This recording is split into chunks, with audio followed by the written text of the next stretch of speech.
자, 6강입니다. 우리 6강에서는 일본의 역사를 공부해 볼 건데 우리 일본사가 우리 아이들이 제일 어려워하는 파트가 일본사더라고. 이게 내가 여러 번 가르치면서 어디가 제일 어렵니? 라는 질문을 많이 해봤거든. 근데 애들이 대부분 제일 어렵다는 게 일본사야. 왜냐면 들어본 적도 없고 애초에 시대가 딱딱 맞게 구분이 안 돼. 일본사가. 애초에 초기에는. 그래서 조금 어려울 수 있다. 그래서 오늘 배우는 게 조금 어렵고 나중에 배우는 일본사 막부는 되게 쉬워. 그러니까 오늘 조금 고비야. 오늘 잘 들어야 되고 딴짓하면은 손과 귀를 자를 것이야. 함무라비 법전에 나온 것처럼. 농담. 자, 그래서 오늘은 조몬시대부터 헤이안시대까지 나갈 건데 우리가 알고 있는 구석기, 신석기, 그 다음에 청동기의 그런 개념들을 여기에서 다시 한번 정립해보고 가겠습니다. 자, 시대 구분을 한번 보겠습니다. 우리나라처럼 일본의 초기에는 당연히 신석기 시대가 있었겠지요. 우리가 아는 신석기 시대에는 뭐가 시작이 돼요? 농경이 시작이 되고 목축도 시작이 되고 토기 사용하고 그랬었잖아요. 뭐 그런 점이 이쯤에 등장한다라고 보시면 됩니다. 하지만 본격적인 농사, 벼농사 뭐 이런 점들은 우리 청동기 시대에 등장하게 돼요. 그래서 야요이 시대라고 하는 시대에서 보통 시작이 됩니다. 야마토 정권에서는 우리가 뭘 배우냐면 하나의 정권이 등장하게 된 거예요. 그러니까 그런 거야. 우리나라에서의 고조선 같은 느낌? 그러니까 최초의 어떠한 국가의 개념이 등장했다라고 보시면 되고요. 이 당시에 들어오게 된 게 불교라는 개념이고 이 불교가 되게 중요한 이유가 뭐냐면 우리나라는 중국으로부터 받아들였잖아. 그런데 일본은 우리나라로부터 받아들여요. 그러니까 일본이 우리나라로부터 배운 거야. 그래서 그렇다는 걸 잘 기억하시면 되고요. 그다음 다이카 개신. 다이카 개신은 얘들아 연도를 외워야 돼. 이건 외워야 돼. 645년에 일어난 게 다이카 개신이라는 거예요. 얘들아 645년은 몇 세기야? 7세기지. 바로 나와야 돼요. 그리고 나서 다이카 개신의 100년 뒤에 701년쯤에 뭐가 시작이 되냐면 이때 다이호 율령이라는 것이 시작이 돼요. 그러니까 이게 뭐냐면 얘들아 이거 안 적어도 돼요. 645년에 다이카 개신이 일어났다 했었잖아. 우리가 야마토까지 이 시기까지는 뭐였냐면 왜였어요. 왜? 우리가 왜놈들 이런 말 하잖아. 그 왜야. 그리고 이때부터 국호가 일본으로 확정이 돼요. 그리고 일본에서의 대빵이 누군지 알아? 아니에요. 기억이 안 나요. 뭐였을까? 하늘 천황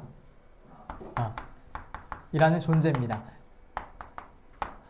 한 말이 틀린 건 아니야. 왜냐면 쇼군이 진짜 등장하게 되는 게 막부인데 아직까지는 천황이라는 칭호가 제일 높습니다.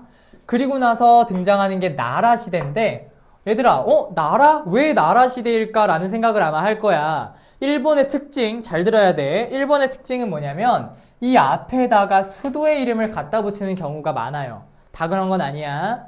나라 시대는 왜 나라냐면 이 당시에 수도가 헤이조쿄라는 곳이었는데 이 헤이조쿄를 우리말로 번역하면 나라라는 게 돼요. 그래서 나라 시대인 거고요. 헤이안 시대는 왜 헤이안이냐? 수도가 헤이안 쿄라서 그래요. 그 다음에 가마쿠라 막부는 가마쿠라. 무로마치 막부는 살짝 달라. 이 당시엔 교토가 수도고요. 그 다음에 전국시대는 우리 춘추 전국시대 어땠어? 혼란스러웠지? 전국시대는 다 혼란스러워요. 이름 자체가 혼란스럽다는 뜻이야. 그 다음에 에도 막부. 이 시기는 다시금 일본이 안정되는 시기라고 보시면 됩니다. 얘들아 막부라는 호칭은 잘 기억을 해야 되는데 우리 사무라이라는 사람들 혹시 들어봤니? 그 사무라이들의 국가가 막부라는 뜻입니다. 그래서 사무라이들 꼭 기억하셔야 돼요. 이 사무라이가 처음으로 고용이 되는 시대가 헤이안 시대고요. 이 헤이안 시대에서 출발해서 막부가 쭈르륵 등장하게 되는 것이지요.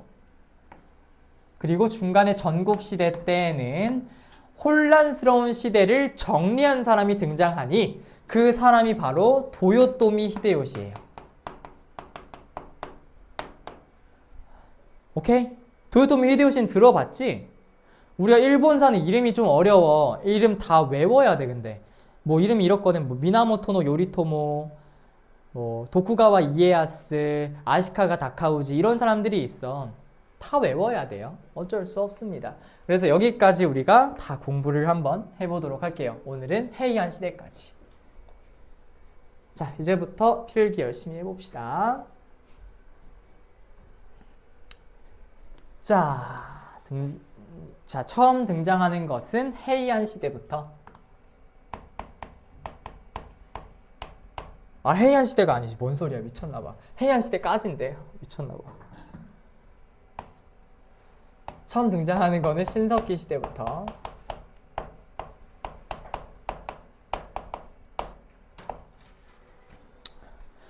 그러니까 왜 우리가 구석기 시대부터 안 배우냐면 구석기 시대의 초에 뭐가 없었어. 왜냐면 조금 문명이 늦게 시작을 한 게 일본이어가지고 신석기 시대부터 배웁니다. 자, 우리 신석기 시대에는 특징이라고 할 수 있는 게 하나밖에 없다. 바로 뭐냐면 토기가 사용이 됐는데 이 당시에 토기가 사용이 된 게 새끼 줄무늬 토기라는 것이 있어. 그냥 무늬의 이름이라고 보시면 돼요.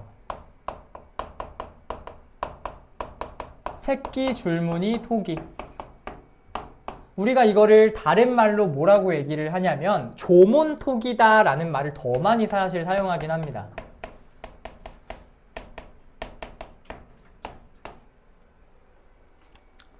조몬 토기. 자, 우리 동아시아 역사 기행할 때는 토기의 이름을 다 외우셔야 되는데요. 일본에 있는 게 조몬 토기고, 그 다음에 한반도에 있는 게 빗살무늬 토기, 그 다음에 중국에 있는 게 다양한 토기들이 있어. 그래서 서쪽에 양사오 토기, 북쪽에 훅산 토기, 가운데 다원커우 토기, 그 다음에 여기에 뭐 이런 등등등의 토기들이 뭐 있어요. 근데 그런 것들 다 외우셔야 되는데 동아시아 할 때 더 깊숙이 들어갈 겁니다. 하지만 조몬토기라는 이름은 세계사에도 등장하니까 기억해 두세요. 조몬토기. 자, 그렇게 등장을 하고 나서 두 번째 시대가 등장합니다. 그게 바로 야요이 시대라는 게 등장해요.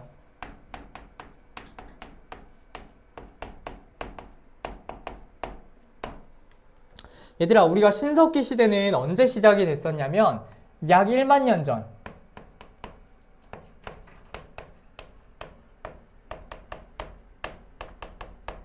약 1만 년 전에 시작이 된 게 신석기 시대야. 자, 그리고 야요이 시대가 등장하게 된 거는 한 기원전 3세기 정도? 그때 시작이 돼요. 그래서 BC 3세기 정도에 시작이 됩니다. 자, 그러면 야요이 시대는 어떻게 발전을 하게 되는지 한번 보도록 하겠습니다. 자, 야요이 시대에는 첫 번째 특징, 벼농사가 시작이 됐다라는 점인데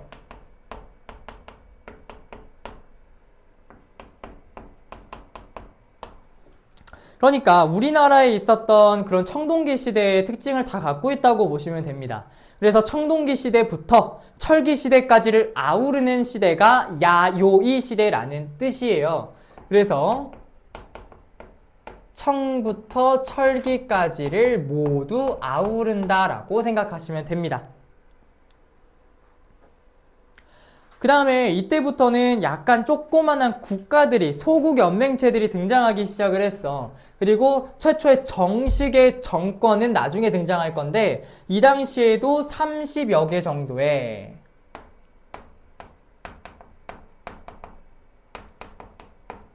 소국 연맹체, 그러니까 작은 국가들이 모인 연맹체들이 있긴 있었다고.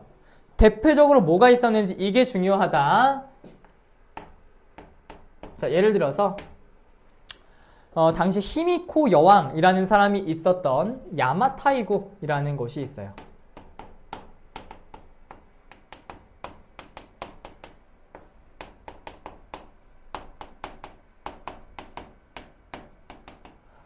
이 야마타이국의 개념을 잘 알고 있어야 돼요.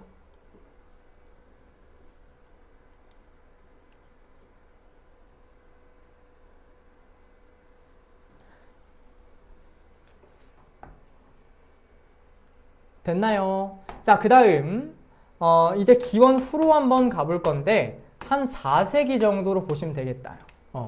한 AD 4세기, 그러니까 기원 후 4세기 정도에는 뭐가 시작이 될 거냐면 우리가 이제 야마토 정권이라고 하는 걸 공부를 할 거야. 그러니까 약간 정식의 정권 자체가 등장을 한 거지.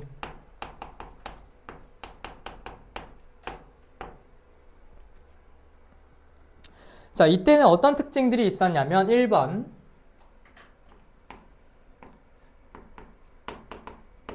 대형 고분 문화가 등장합니다.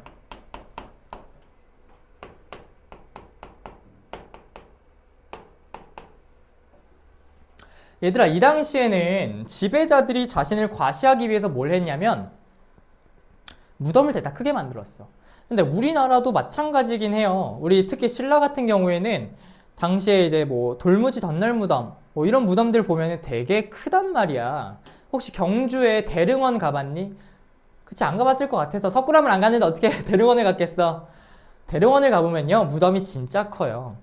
아마 우리 이 교실에 3-4배 정도의 대다 큰 무덤이 있단 말이야. 그게 나 왕이에요 라는 거를 지배하고 과시하기 위한 그런 수단이었어. 그래서 일본에는 이 당시에 남아있는 게 전방 후원분이라는 것이 있어. 이게 우리나라의 대릉원 같은 곳이야. 정말 무덤이 크고 근사하게 지어놨다라는 겁니다. 그래서 야마토 정권을 우리가 다른 시대 명칭으로 표현하자면 고분시대라고도 얘기를 합니다. 그 정도로 고분이 중요했다라는 겁니다. 자, 그 다음 두 번째. 우리가 이제 6세기 정도로 가볼 거예요. 우리가 이때 4세기에 시작이 됐다 했잖아. 4세기, 5세기 때는 이런 고분 문화가 나타났는데 6세기 정도부터는 뭐가 등장하냐면요. 우리가 불교 문화라는 게 처음으로 등장하게 된 건 인도라 그랬었지. 그리고 인도에서 비단기를 통해서 중국으로 들어갔고, 그리고 중국에서 남조랑 북조랑 뭐 이런 식으로 불교를 믿었단 말이야. 그 중에서 아까 진이라는 국가 기억나요? 전진, 동진 이런 개념이 있어. 고구려는 전진이라고 하는 곳에서 불교를 수용을 했고, 백제는 동진에서 불교를 수용을 했어. 신라는 자기 스스로 깨달았어. 2차돈이 목 빼가지고 우유빛깔 피 쏟아져 나오고 머리 북한산으로 돌진했잖아. 아, 참 이런 이야기가 있어. 2차돈의 순교. 그런 식으로 불교를 받아들였는데 6세기에는 어떻게 불교를 받아들였냐면 일단 우리나라에서 불교가 들어왔어. 불교 수용. from 어디로부터? 한반도로부터. 자, 그런데 얘들아, 불교가 들어옴과 동시에 이 불교 문화를 어떻게든 부흥시키고 이 불교 문화를 꽃피우고 싶었던 사람이 있었어. 그 사람이 바로 누구였냐면 대표적으로 쇼토쿠 태자라는 사람이 있어요.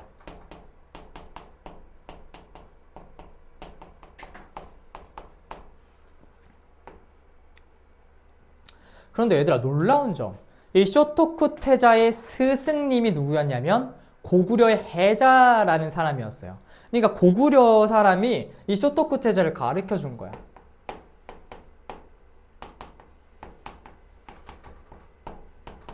놀라운 점입니다. 그래서 이렇게 불교가 꽃피워졌다라는 거고요.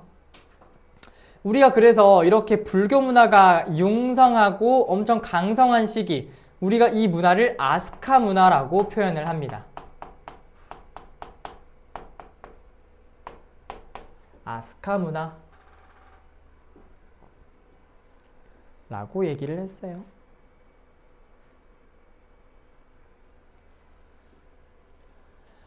자, 그 다음 3번. 자, 7세기 정도로 가봅니다. 7세기에는 어떤 일이 벌어지게 되냐면 견당사라고 하는 걸 파견을 했어.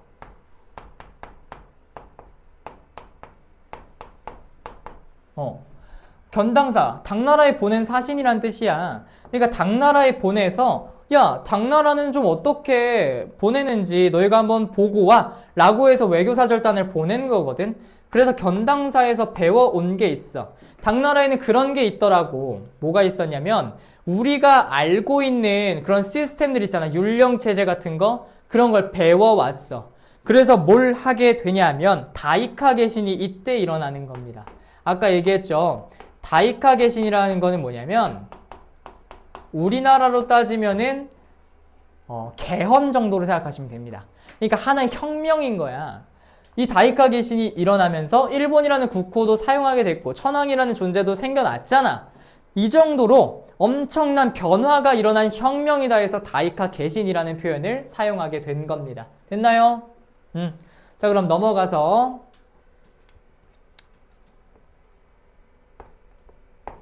우리는 나라 시대로 가보도록 합시다. 얘들아, 일본은 수도를 꼭 기억하셔야 돼요. 나라 시대의 수도가 어디라 그랬어? 헤이조쿄라 그랬지?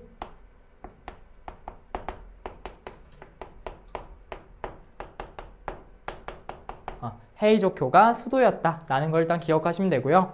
그 다음에 중요한 거, 우리 나라 시대 때는 문화가 되게 중요한데 우리 불교가 이때부터 들어오기 시작하면서 불교에 관련된 문화유산을 많이 만들었어. 그럼 얘들아, 우리가 알고 있는 절은 끝에 항상 뭐가 붙어?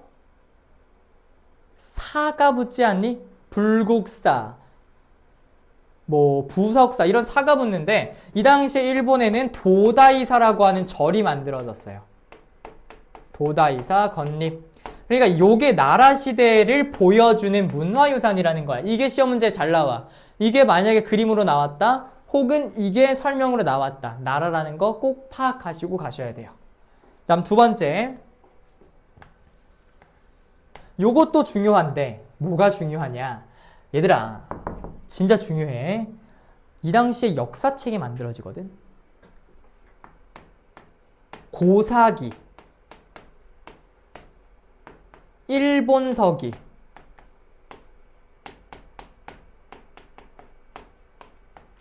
이게 역사책이 만들어져. 그런데 얘들아, 일본사에서는 역사책이 많이 나오는 시대는 나라 시대밖에 없어. 그러니까 만약에 역사책인 것 같다 싶으면 나라로 찍으셔야 돼요. 오케이? 그 다음 마지막, 고전시가를 엮어서 만든 만년집이라고 하는 그런 책이 또 만들어지는데 요것 또한 문학 작품으로서 많이 출제가 됩니다.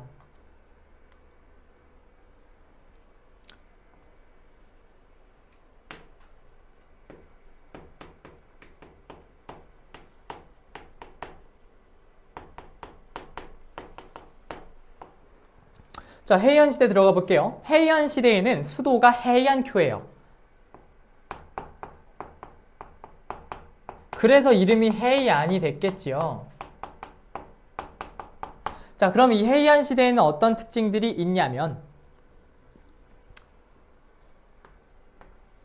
1번, 우리가 언제부터 견당사를 파견을 했냐면 이때 야마토 정권 때부터 7세기부터 견당사를 파견했단 말이야.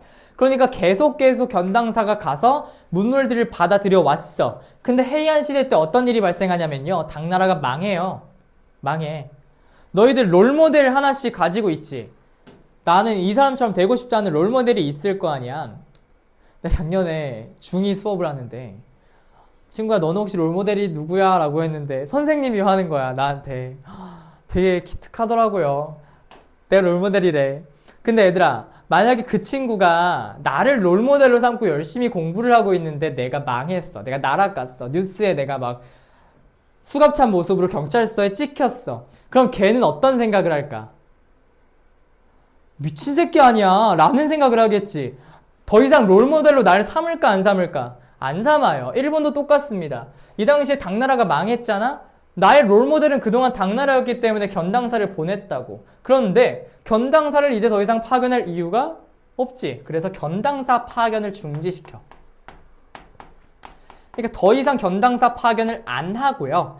대신해서 우리나라의 문화를 그러면 조금 더 부유하게 만들어보자 라는 취지에서 우리나라 풍습을 중요시 여기는 국풍문화가 발달하게 됩니다. 얘들아, 이 흐름을 잘 기억해야 돼.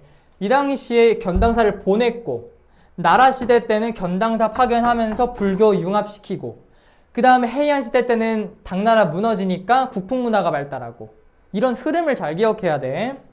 왜냐면 일본사는 거의 10중 8구 무슨 문제가 나오냐면 연표 문제가 많이 나와.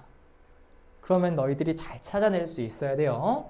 그래서 국풍문화의 대표적인 거 뭐가 있냐면 가나라고 하는 일본의 고유 문자가 만들어지는데, 선생님 가나가 뭐예요? 라고 물어볼 수 있는데요. 히라가나, 가타카나가 다 가나예요. 그래서 그런 가나가 만들어졌고요. 그 다음에 시가 만들어지는데 와카라는 시가 만들어집니다. 그러니까 일본의 그런 고유 시라고 생각을 하시면 되겠습니다.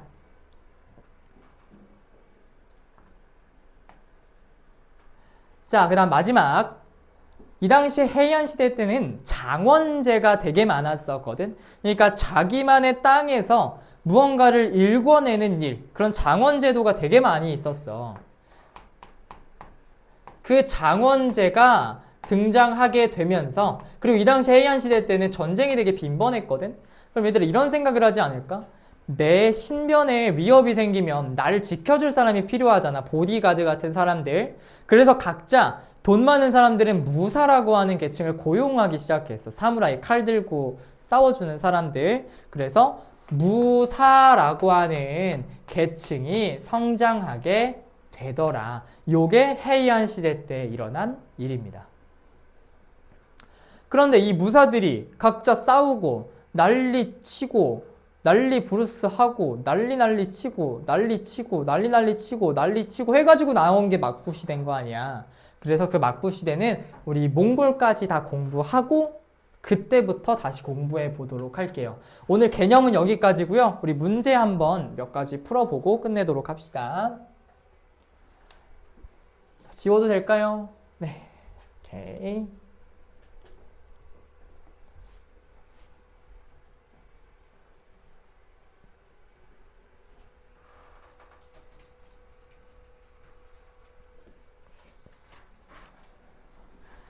자, 우리 문제만 다 풀고 이제 끝냅시다. 자, 가 왕조에 대한 설명으로 옳은 것은 하고 물어보고 있고요. 자, 양염은 안사에 난 이후 가의 재정이 악화되자 새로운 수치 제도를 건의했어. 그의 제안이 받아들여져서 기존의 조용조 제도와는 달리 재산 정도에 따라 여름과 가을 두 차례에 걸쳐 세금을 부과하는 새로운 수치 제도. 이 수치 제도가 뭘까? 양세법. 양세법이라고 하는 것이겠죠. 그럼 얘들아, 안사의 난이 일단 일어났대. 그 다음에 양세법과 조용조를 실시했대. 그럼 이 왕조가 뭘까? 당이겠죠? 이 왕조는 당입니다. 우리 아까 계속 얘기했었던 거야. 자, 동돌고를 복속시켰다. 이거 당나라 태종이었잖아. 그러니까 1번부터 정답으로 체크하시면 되는 겁니다. 이거 당. 2번 수시력을 제작하였다인데 요거는 하나의 달력 뭐 그런 거라고 생각하시면 됩니다. 요거는 원나라 시기 몽골이고요. 분석행위를 단행하였다. 진나라. 그 다음에 구품중정제를 실시하였다. 위진남북조. 그 다음 장건의 서역을 파견하였다. 뭐였을까? 한나라 무제 때 있었던 일이죠. 요거 위나라 아니고 위진남북조란 뜻이에요. 이렇게 체크하시면 되겠습니다. 그 다음 2번. 앞으로 너무 넘어가 버렸는데. 아이고. 자, 그 다음 2번 가봅시다. 자, 태종이 절도사를 각지에 나누어 설치했을 때만 해도 모두 국경을 두었고 갑옷을 입은 병사의 수는 10만 정도로 외적을 막기에 충분했어. 그러므로 안록산 등이 모두 방진에 의지하여 가의 반기를 들어 일어날 수 있었고 이 난도 방진으로 제압할 수 있었다. 뭐 샬라샬라 나와 있는데 어쨌든 이 당시에 이 왕조를 물어보고 있는 것 같아요. 그러면 안록산과 사사명의 난, 안사의 난이 일어난 왕조니까 이 왕조는 뭐겠어? 당이겠지요. 자, 균전제가 실시되었다. 어느 나라일까? 위진남북조, 그리고 수, 그리고 당이에요. 그러니까 1번이 정답이에요. 그 다음 수시력이 제작되었다. 아까 계속 나온다. 이거 원나라야. 그 다음 사고전서가 편찬되었다는 청이라는 국가고요. 1조 편법은 명나라, 청나라 둘 다 해당되는 요거는 뭐냐면 세금을 내는 방식이야. 그 다음에 왕한석의 신법이 추진되었다는 송왕조가 되겠습니다. 그래서 정답은 1번이다. 이렇게 체크해 주시면 되고요. 자, 이거 동아시아사랑 세계사 문제랑 섞어가지고 가지고 오는 거예요. 지금 잘 푸셔야 돼요. 자, 그 다음 3번. 밑줄친 이 시대에 있었던 사실로 옳은 것은 오늘은 도쇼다이사에서 다녀왔다. 해설사의 설명 중에서 특히 뭐 강당에 대한 내용이 기억에 남는다. 됐어요. 여기서 알 수 있는 사실. 도다이사에 다녀왔대요. 도다이사가 있었던 시대 어느 시대? 기억이 안 나요? 우리 아까 했는데 나라 시대였었죠. 자, 나라 시대고요. 우키요에가 유행하였다. 요거는 에도 막부 시기가 되겠고요. 그 다음에 다이카 개신이 단행되었다. 이거 무슨 몇 년이라 그랬지? 큰일 났네. 내가 아까 외우라 했는데 645년. 그 다음에 명과 감한무역이 실시되었다. 요거는 무로마치 막부라는 것이 있어요. 그 다음에 산킨코타이 제도가 시행되었다. 요거는 에도 막부 시기고요. 마지막 일본서기 만연집. 이거 누가 어디였어?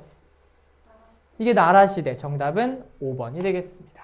이렇게 체크하시면 돼요. 이런 문제는 되게 쉬운 문제야. 이거 몇 점짜리니? 3점짜리네. 근데 쉬운 문제야.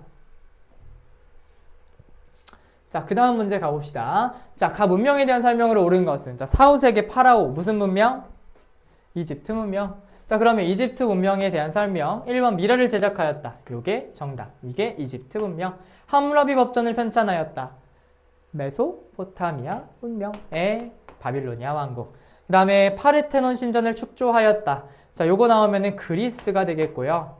그 다음에 전복, 갑골문 나오면 무슨 나라? 상. 그렇지. 그 다음에 하라파 모헨조다로 나오면은 인도 문명이 되겠습니다. 자, 이렇게 푸시면 되고요. 그 다음 문제로 가봅시다.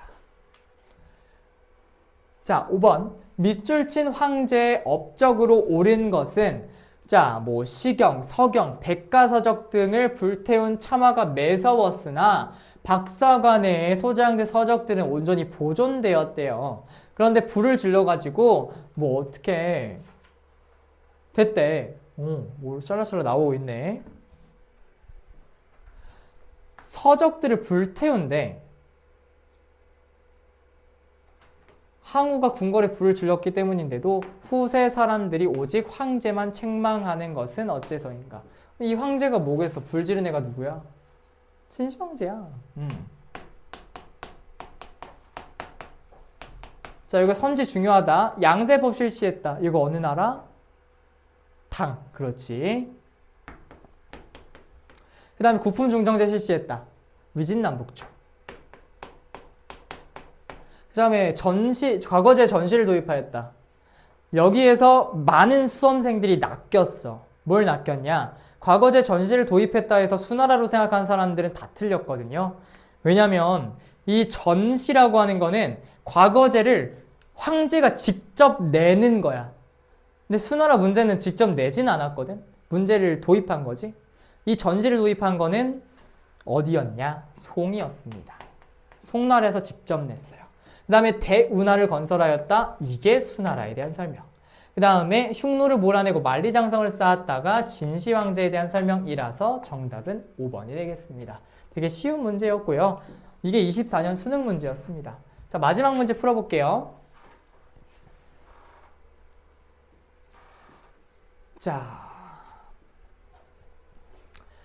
이 문제를 내가 왜 갖고 왔냐면 우리가 당나라의 문화를 패스했기 때문에 이 문제에서 당나라의 문화를 한 번에 정리할 거예요. 자, 이 다음 상황이 전개된 왕조의 문화에 대한 설명으로 옳은 것은 자, 여기 보면은 경교, 네스토리우스교라는 게 나오는데요. 되게 이름이 어렵지.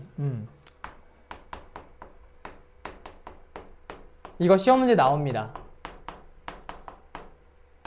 네스토리우스교라는 거는 해외에 있었던 종교야. 외래 종교야. 그 다음에 이거 말고도 조로아스터교라는 종교가 또 있어. 이것도 적어두자.